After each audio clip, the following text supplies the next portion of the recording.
So guys, in this video we'll be doing the Python basics from TryHackMe. So this was released yesterday night, so I have done this today morning.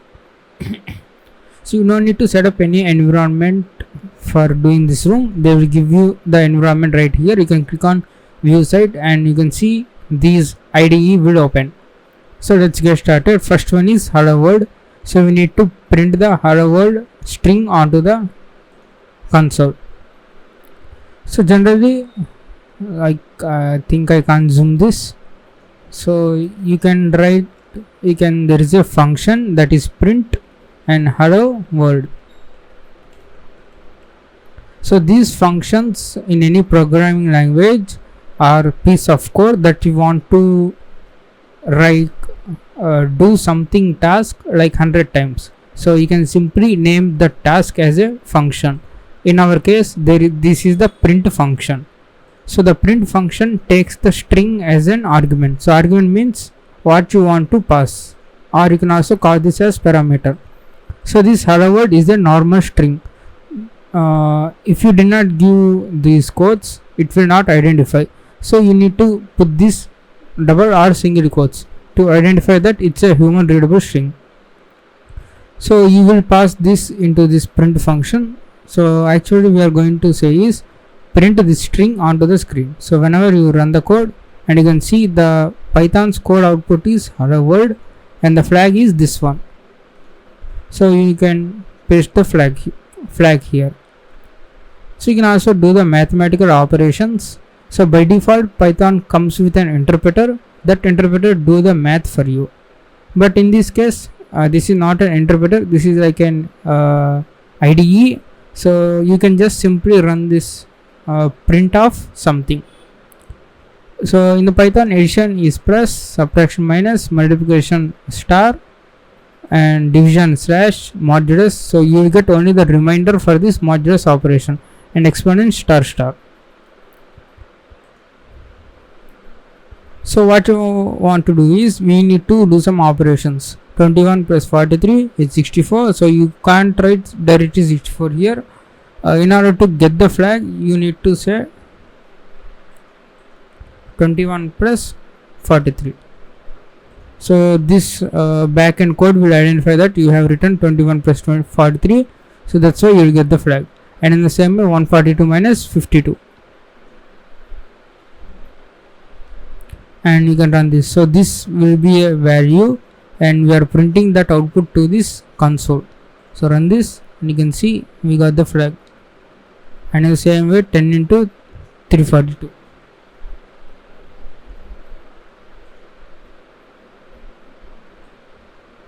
Next we will be finding the 5 square. We can find 5 star star 2. So the base to the power of exponent. 5 square 25. We get the flag. And next one is variable and data types.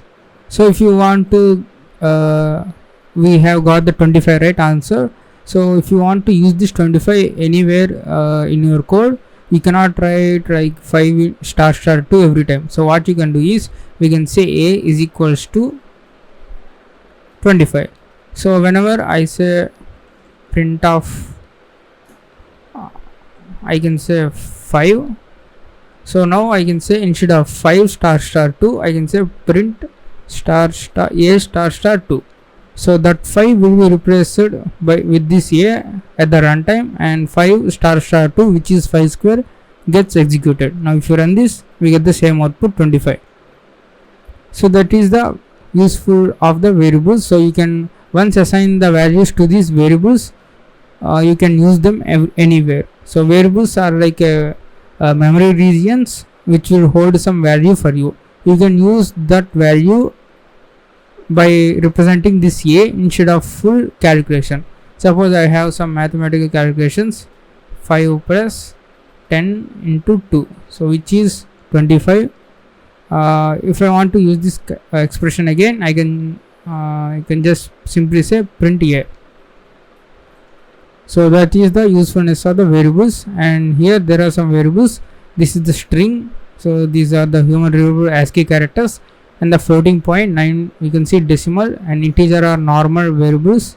sorry, normal numbers, and boolean data types contains only two types, whether true or false. And the list is like an grouping of elements into one list. You can say whenever you go to market, you say list of items, because there are so many items you want to buy. I can say L is equals to I can say L is equals to, so the list is represented by open square bracket and closed square bracket. So in this I can throw any elements I want. I can say 1, 2, 3, 4, 5, etc. Now if I say L, I will get the list. This is similar to print of L, which gives me list of values. So first we can also add the strings like welcome,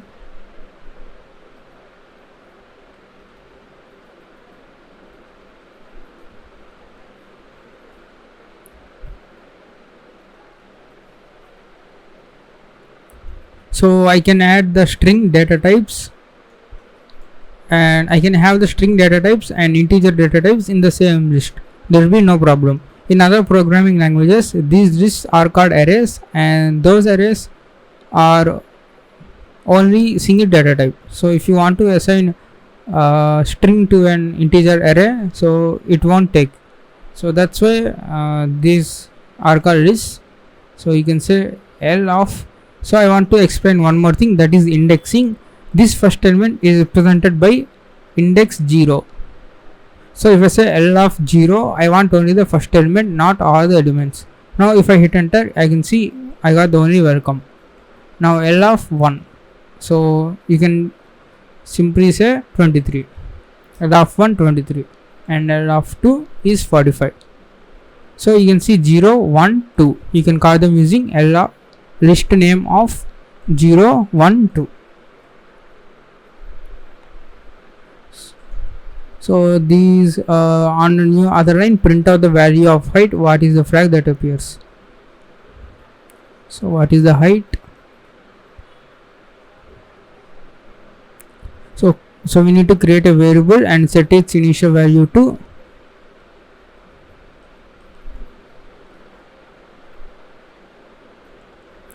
height is equals to 200. Now what I want to do is I want to add 50 height to this variable. Now what I can do is height plus 50. This will not assign, but what we can do is we can assign like this. So first height is 200, then height value gets added by 50, and that value will be again assigned to height. So the final value will be 250. So I can say print of height. So we got the flag and the logical and boolean operators. So these are pretty much, you can see the mathematical operators equal to, less than or equal to, greater than equal to, and logical operations and or not. So you can do this one. You can see this is just the concept. These are the if loops. So if the condition is true, then we execute this one. If that condition is false, then another condition is true, then we will execute this one. So we will be seeing the statements here.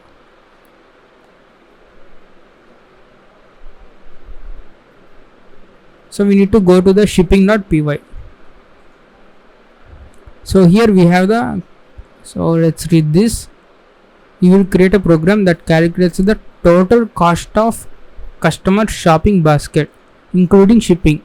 So there is a shipping charges. If the customer spends over $100, they get free shipping. If customer spends less than $100, then the shipping cost is $1.2 per kg of the basket's weight. Okay, first there are two conditions. First condition is customer spends over $100, and the second condition is customer spending less than $100.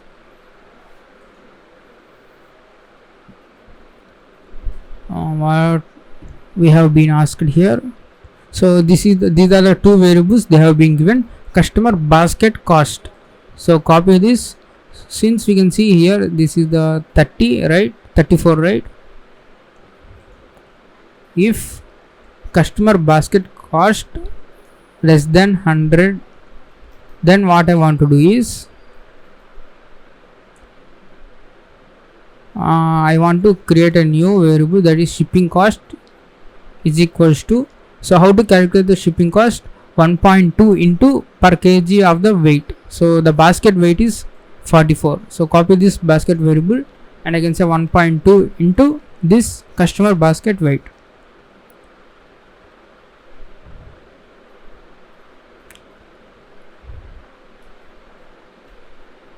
Else I can say pass, because there is no shipping cost. So the pass is a statement when you keep at the code, like if you want to write like after 1 month, so you can just want to place the temporary hold place here, you can say pass, or you can also just simply remove this one, there will be no effect.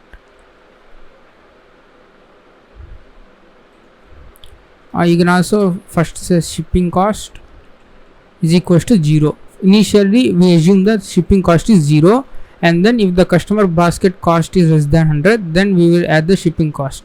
Now what I want to do is I want to print the total cost, right? So copy this. So total cost is customer basket cost plus shipping cost. So now run this. So you can see we got the output and also the flag. Now what they are asking is they are asking to change this basket cost to 101. So let's change this. Now this basket cost will be checked against this condition, basket cost less than 100, which is false. So that's why shipping cost will not be added. Now you can run this and you can see you get the 101 and also the flag and the loops. So the loops are very important and useful topic. If you want to print 1 to 100 numbers, you can do like print of 1, print of 2 up to 100, but it takes so much time. So that's where loops are very helpful. So I will show you one. So first is the for loop. So for I in range function takes 3 parameters. First one is initial value, from where you want to start the loop, like say 1 to 100, and the next parameter takes the step value, but it's not important for now. So the first one is the inclusion value, 1 is included. If you want to print 1 to 100 numbers, it should be 1 to 101, because the second one is exclusive, so it will range from 1 to 100, and for every iteration over this, what you want to do with this value. So this Python loop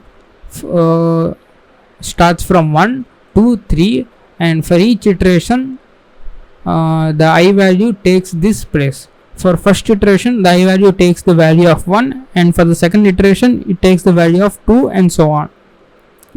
And this colon is put to starting of the for loop, and there is a 4 spaces should be given to include the statements in this for loop. So what I want to do is print of I. Now hit enter and hit enter again, and now you can see there are 100 numbers, 1 to 100 numbers. So each time I is taking the value of this 1, 2, 3, 4, etc. I am just printing them to the output. So that is the simple advantage of the loops.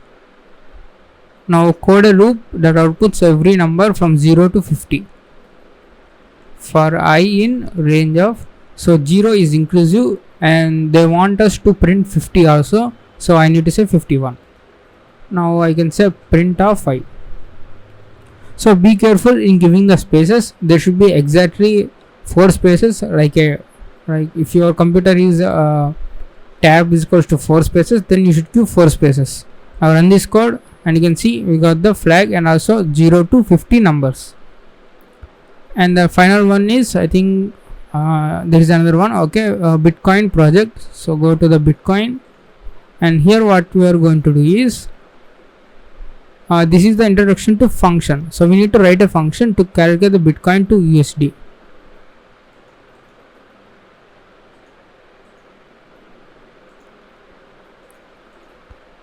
So first there is a investment in Bitcoin. So 1.2 Bitcoins the user have been invested, and Bitcoin to USD rate is 40,000. So we need to multiply these two so you can get the final amount of USD you have been invested. So what they are telling us is write a function. So the function definition starts with the keyword def space the function name, which is Bitcoin to USD. Okay,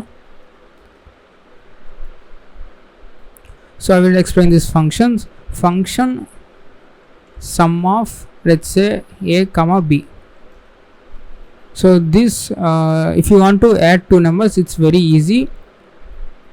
I can say, let's say diff power of a comma b. So I can just say return a star star b. So this is the function. I have written my own function with the diff keyword, and the function name is power, and it takes two parameters. So power of a comma b. So in this function, when I pass the values like 5 comma 2, those will be copied into this a b, and return a star star b, which is 5 star star 2, which is 5 square 25. So instead of I writing 5 star star 2, 3 star star 4, and I can just say power of 3 comma 4. Now if I hit enter, you can see I get the same value, because I have written this function and it's doing literally the same. Return means send it to this output. Okay, you can also write the print if you got confused about this. So I can, this power just takes the two values and returns the exponent of their two values. So that is a simple function. Here what they are going to do is Bitcoin to USD, right, and two parameters, which is Bitcoin underscore amount. You can also name these parameters like anything you want, but here to get the flag we need to name them according to what they have suggested. First one is Bitcoin amount, which we have invested, and second one is Bitcoin value USD. So what I can do is I can just return the multiplication of these two, Bitcoin amount into Bitcoin value USD. So we have written the function. Now use a function to calculate if the investment is below 3000 or not. So okay, 30,000, sorry. What we need to print, so if the Bitcoin falls below 30,000, it should put the message in the print statement. Okay, so let's do this. We need to create the function.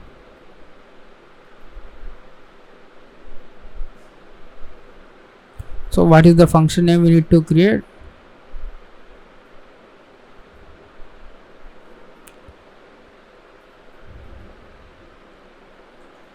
I can just say money is equals to, I can just say Bitcoin to USD of. So I am going to calculate this one, investment in Bitcoin, comma Bitcoin to USD.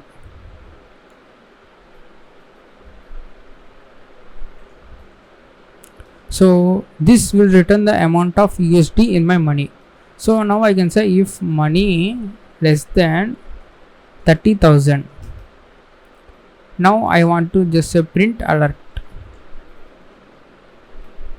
So I think we should get the flag here. Bitcoin to USD we have converted, and we are saving the output into the money variable, and the money less than 30,000 we are generating the alert. Now run the code and you can see we got this one, Bitcoin investor. And in the same way, if its value, put the variable value to 25,000.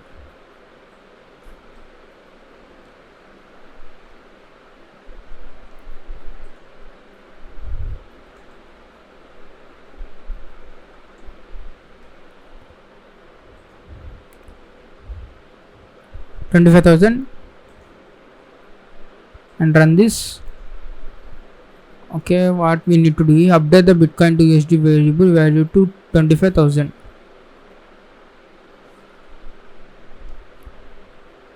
Okay, I think we don't get any flag, but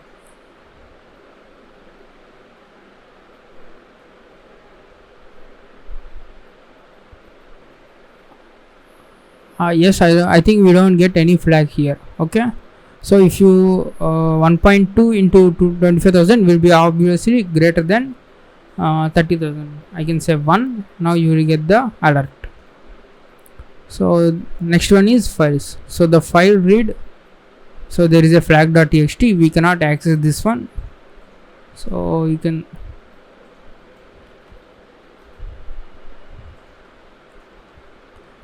open the file using the open function.